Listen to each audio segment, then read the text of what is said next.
Le pauvre homme. Quels sentiments l'ont-ils traversé quand il a constaté que ces deux garçons l'abandonnaient pour suivre cet inconnu?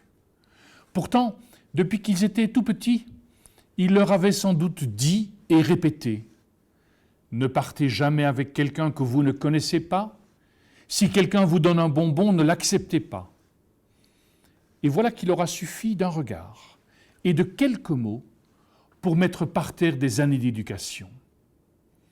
Il est clair que si cet événement s'est vraiment produit de la sorte, Jésus devait avoir un sacré sens de la persuasion ou une aura telle qu'il était impossible de résister à son appel. Quoi qu'il en soit, ses premiers disciples ont mis toute leur confiance en lui pour le suivre. Ils ont ainsi reçu une mission qui, depuis lors, se transmet de génération en génération. Nous aussi, aujourd'hui, nous sommes appelés par le Christ à devenir des pêcheurs d'hommes et de femmes, c'est-à-dire des croyantes et croyants, qui par la simple force de leur foi, dans leurs actes et de leurs paroles, en arrivent à convaincre celles et ceux qu'ils rencontrent que la foi en ce Dieu qui se révèle par l'Esprit dans le Christ vaut vraiment la peine d'être vécue. Nous pourrions nous contenter d'une foi purement personnelle. Il s'agirait alors d'une relation d'amour entre Dieu et nous. Elle se vivrait dans notre cœur et serait de l'ordre de notre intimité la plus profonde. Comme si la foi était une relation qui allait de nous à nous, c'est-à-dire qu'elle reste en nous. Une telle attitude va à l'encontre de toute forme d'expression amoureuse. Lorsque nous aimons, notre regard se transforme. Nous sommes plus attentifs aux mots que nous utilisons.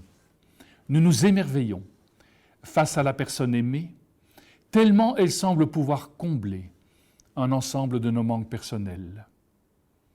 Les amoureux, ils se distinguent des autres. Les amoureux, cela se voit. Il suffit d'ailleurs de peu.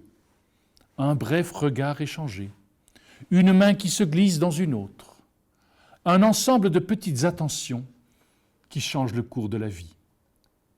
Et si nous ne sommes pas aveugles, nous voyons ces gestes de tendresse auprès de nos enfants, de nos parents, de couples d'amis.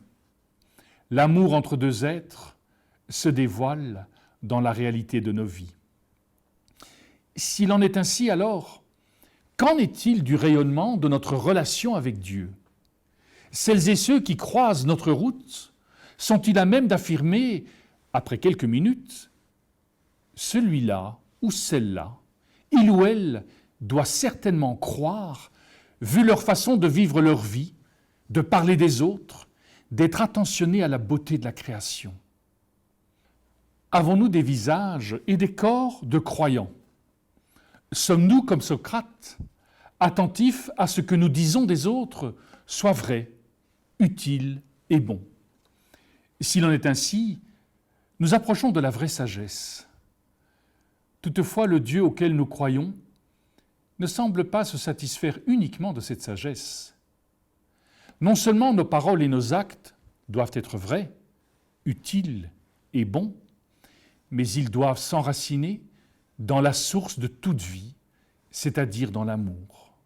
En effet, c'est lorsque tout ce que nous disons et faisons trouve leur enracinement dans l'amour de tout être humain et dans le respect de la différence que nous pouvons à notre tour devenir des pêcheurs d'hommes et de femmes. Comment faire?